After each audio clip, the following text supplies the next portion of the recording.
केंद्र सरकार ने बुधवार को नई शिक्षा नीति को मंजूरी दे दी। करीब 34 साल बाद आई शिक्षा नीति में स्कूली शिक्षा से लेकर उच्च शिक्षा तक कई बड़े बदलाव किए गए हैं। बच्चों पर से बोर्ड परीक्षा का भार कम किया जाएगा, तो उच्च शिक्षा के लिए भी अब सिर्फ एक नियामक होगा। पढ़ाई बीच में छूटने पर पहले की पढ़ाई बेकार नहीं होगी। 1 साल की पढ़ाई पूरी होने पर सर्टिफिकेट और 2 साल की पढ़ाई पर डिप्लोमा सर्टिफिकेट दिया जाएगा। प्रधानमंत्री नरेंद्र मोदी जी की अध्यक्षता में हुई मंत्रिमंडल की बैठक में नई नीति पर मोहर लगाई गई। इसमें 2030 तक प्री प्राइमरी से लेकर उच्चतर माध्यमिक तक 100% और उच्च शिक्षा में 50% प्रवेश दर हासिल करने की बात कही गई है। शिक्षा पर सरकारी खर्च 4.43% से बढ़ाकर जीडीपी का 6% तक करने का लक्ष्य है। आइए जानते हैं नई शिक्षा नीति की 20 खास बातें, जिनसे कैसे बदल जाएगा स्कूल कॉलेजों का एजुकेशन सिस्टम। पहली, स्कूलों में 10+2 खत्म। अब शुरू होगा 5+3+3+4 फॉर्मेट। अब स्कूल के पहले 5 साल में प्री प्राइमरी स्कूल के 3 साल और कक्षा 1 और कक्षा 2 सहित फाउंडेशन स्टेज शामिल होंगे। इन 5 सालों की पढ़ाई के लिए एक नया पाठ्यक्रम तैयार होगा। अगले 3 साल का स्टेज कक्षा 3 से 5 तक का होगा। इसके बाद 3 साल का मिडिल स्टेज आएगा, यानी कक्षा 6 से 8 तक का स्टेज। अब छठी से बच्चे को प्रोफेशनल और स्किल की शिक्षा दी जाएगी। स्थानीय स्तर पर इंटर्नशिप भी कराई जाएगी। चौथा स्टेज कक्षा 9 से 12वीं तक का 4 साल का होगा। इसमें छात्रों को विषय चुनने की आज़ादी रहेगी। साइंस या गणित के साथ फैशन डिजाइनिंग भी पढ़ने की आज़ादी होगी। पहले कक्षा 1 से 10 तक का सामान्य पढ़ाई होती थी। कक्षा 11वीं से विषय चुन सकते थे। दूसरा, छठी कक्षा से रोजगार परक शिक्षा। नई शिक्षा नीति को अंतिम रूप देने के लिए बनाई गई समिति का नेतृत्व कर रहे डॉक्टर कस्तूरी रंगन ने कहा, अब छठी कक्षा से ही बच्चे को प्रोफेशनल और स्किल की शिक्षा दी जाएगी। स्थानीय स्तर पर इंटर्नशिप भी कराई जाएगी। व्यावसायिक शिक्षा और कौशल विकास पर जोर दिया जाएगा। नई शिक्षा नीति बेरोजगार तैयार नहीं करेगी। स्कूल में ही बच्चों को नौकरी के जरूरी प्रोफेशनल शिक्षा दी जाएगी। तीसरा, 10वीं और 12वीं की बोर्ड परीक्षा आसान होगी। 10वीं एवं 12वीं की बोर्ड परीक्षाओं में बड़े बदलाव किए जाएंगे। बोर्ड परीक्षाओं के महत्व को कम किया जाएगा। कई अहम सुझाव हैं, जैसे साल में 2 बार परीक्षाएं कराना, 2 हिस्सों वस्तुनिष्ठ यानी ऑब्जेक्टिव और व्याख्यात्मक श्रेणियों में इन्हें विभाजित करना आदि। बोर्ड परीक्षा में मुख्य जोर ज्ञान के परीक्षण पर होगा, ताकि छात्रों में रटने की प्रवृत्ति खत्म हो। बोर्ड परीक्षाओं को लेकर छात्र हमेशा दबाव में रहते हैं और ज्यादा अंक लाने के चक्कर में कोचिंग पर निर्भर हो जाते हैं, लेकिन भविष्य में उन्हें इससे मुक्ति मिल सकती है। शिक्षा नीति में कहा गया है कि विभिन्न बोर्ड आने वाले समय में बोर्ड परीक्षाओं के प्रैक्टिकल मॉड्यूल को तैयार करेंगे, जैसे वार्षिक, सेमेस्टर और मॉड्यूलर बोर्ड परीक्षाएं। नई नीति के तहत कक्षा 3, 5 एवं 8वीं में भी परीक्षाएं होंगी, जबकि 10वीं एवं 12वीं की बोर्ड परीक्षाएं बदले स्वरूप में जारी रहेंगी। चौथा, 5वीं कक्षा तक मातृभाषा में पढ़ाई। नई शिक्षा नीति में 5वीं तक और जहां तक संभव हो सके 8वीं तक मातृभाषा में ही शिक्षा उपलब्ध कराई जाएगी। पांचवा, स्कूलों में ऐसे होगा बच्चों की परफॉर्मेंस का आंकलन।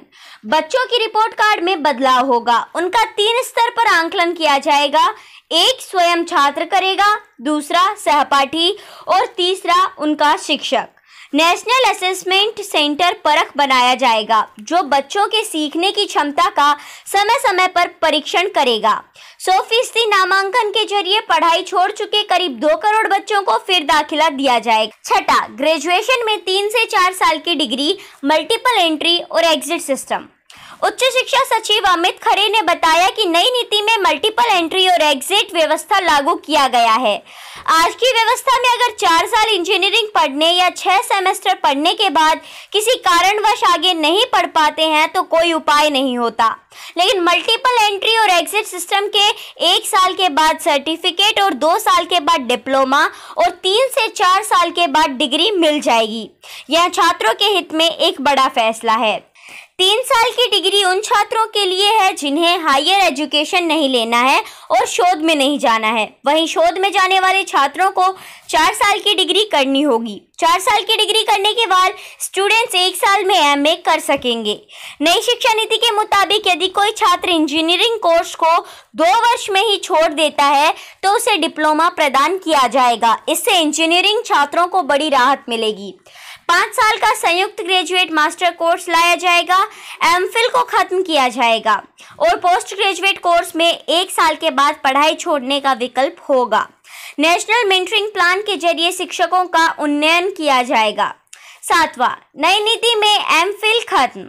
देश की नई शिक्षा नीति लागू होने के बाद अब छात्रों को एमफिल नहीं करना होगा। एमफिल का कोर्स नई शिक्षा नीति में निरस्त कर दिया गया है। नई शिक्षा नीति लागू होने के बाद अब छात्र ग्रेजुएशन, पोस्ट ग्रेजुएशन और उसके बाद सीधे पीएचडी करेंगे। 4 साल का ग्रेजुएशन डिग्री प्रोग्राम, फिर एमए और उसके बाद बिना एमफिल के सीधा पीएचडी कर सकते हैं। नई शिक्षा नीति के तहत एमफिल कोर्सेज को खत्म किया गया है। इसे बड़ा बदलाव माना जा रहा है। 8वां, खत्म होंगे यूजीसी, एनसीटीई और एआईसीटीई। बनेगी एक रेगुलेटरी बॉडी। यूजीसी, एआईसीटीई का युग खत्म हो गया है। उच्च शिक्षा सचिव अमित खरे ने बताया कि उच्च शिक्षा में यूजीसी, एआईसीटीई, एनसीटीई की जगह एक नियामक होगा। कॉलेजों को स्वायत्तता देकर 15 साल में विश्वविद्यालयों से संबद्धता की प्रक्रिया को पूरी तरह से खत्म कर दिया जाएगा। 9वां, कॉलेजों को कॉमन एग्जाम का ऑफर। नई शिक्षा नीति के तहत उच्च शिक्षण संस्थानों में प्रवेश के लिए कॉमन एंट्रेंस एग्जाम का ऑफर दिया जाए। यह संस्थान के लिए अनिवार्य नहीं होगा। राष्ट्रीय परीक्षा एजेंसी यह परीक्षा कराएगी। 10वां, स्कूल में प्री प्राइमरी लेवल पर स्पेशल सिलेबस तैयार होगा। स्कूल शिक्षा सचिव अनीता करवाल ने बताया कि स्कूल शिक्षा और उच्च शिक्षा में 10-10 बड़े सुधारों पर मोहर लगाई गई है। नई नीति में तकनीक के इस्तेमाल पर विशेष ध्यान दिया गया है। प्राइमरी शिक्षा के लिए एक विशेष पाठ्यक्रम तैयार किया जाएगा। इसके तहत 3 से 6 वर्ष तक की आयु के बच्चे आएंगे। 2025 तक कक्षा 3 तक के छात्रों को मूलभूत साक्षरता तथा अंक ज्ञान सुनिश्चित किया जाएगा। मिडिल कक्षाओं की पढ़ाई पूरी तरह बदल जाएगी। कक्षा 6 से 8 के बीच विषयों की पढ़ाई होगी। 11वां, स्कूल कॉलेजों की फीस पर नियंत्रण करने के लिए तंत्र बनेगा। खरे ने बताया कि उच्च शिक्षण संस्थानों को ऑनलाइन स्वतः घोषणा के आधार पर मंजूरी मिलेगी। मौजूदा इंस्पेक्टर राज खत्म होगा। अभी केंद्रीय विश्वविद्यालय, राज्य विश्वविद्यालय, डीम्ड विश्वविद्यालय और प्राइवेट विश्वविद्यालय के लिए अलग अलग नियम हैं। भविष्य में सभी नियम एक समान बनाए जाएंगे। फीस पर नियंत्रण का भी एक तंत्र तैयार किया जाएगा। 12वां, नेशनल रिसर्च फाउंडेशन की तैयारी। सभी तरह के वैज्ञानिक एवं सामाजिक अनुसंधानों को नेशनल रिसर्च फाउंडेशन बनाकर नियंत्रित किया जाएगा।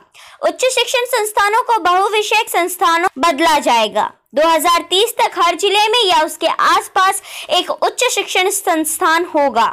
शिक्षा में तकनीक के इस्तेमाल पर जोर दिया गया है। इनमें ऑनलाइन शिक्षा का क्षेत्रीय भाषाओं में कंटेंट तैयार करना, वर्चुअल लैब, डिजिटल लाइब्रेरी, स्कूलों, शिक्षकों और छात्रों को डिजिटल संसाधनों में लैस कराने जैसी योजनाएं शामिल हैं। 13वां, स्कूली शिक्षा, उच्च शिक्षा के साथ कृषि शिक्षा, कानूनी शिक्षा, चिकित्सा शिक्षा और तकनीकी शिक्षा जैसी व्यावसायिक शिक्षा भी नई शिक्षा नीति के दायरे में होगा। 14वां, कला, संगीत, शिल्प, खेल, योग, सामुदायिक सेवा जैसे सभी विषयों को भी पाठ्यक्रम में शामिल किया जाएगा। इन्हें सहायक पाठ्यक्रम नहीं कहा जाएगा। 15वां, ऑनलाइन एजुकेशन पर जोर। नए सुधारों में टेक्नोलॉजी और ऑनलाइन एजुकेशन पर जोर दिया गया है। कंप्यूटर, लैपटॉप और फोन इत्यादि के जरिए विभिन्न ऐप का इस्तेमाल करके शिक्षण को रोचक बनाने की बात कही गई है। 16वां, हर जिले में कला, कैरियर और खेल संबंधी गतिविधियों में भाग लेने के लिए एक विशेष बोर्डिंग स्कूल के रूप में बाल भवन स्थापित किया जाएगा। 17वां, अभी हमारे यहाँ डीम्ड यूनिवर्सिटी, सेंट्रल यूनिवर्सिटीज और स्टैंड अलोन इंस्टीट्यूशंस के लिए अलग अलग नियम हैं। नई एजुकेशन पॉलिसी के तहत सभी के लिए नियम समान होगा। 18वां, MHRD का नाम बदला। मानव संसाधन विकास मंत्रालय MHRD का नाम बदलकर शिक्षा मंत्रालय कर दिया गया है। 19वां त्रिभाषा फॉर्मूला। विद्यार्थियों को स्कूल के सभी स्तरों और उच्च शिक्षा में संस्कृत को एक विकल्प के रूप में चुनने का अवसर दिया जाएगा।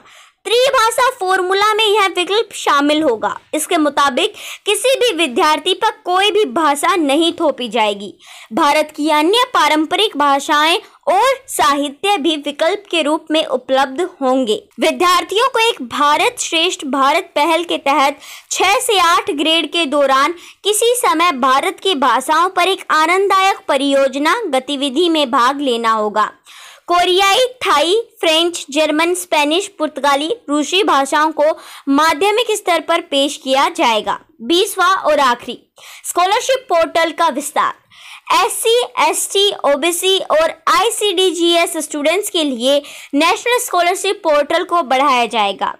NEP 2020 के तहत स्कूल में दूर रह गए लगभग 2 करोड़ बच्चों को मुख्य धारा में वापस लाया जाएगा। धन्यवाद। जय हिंद, जय भारत।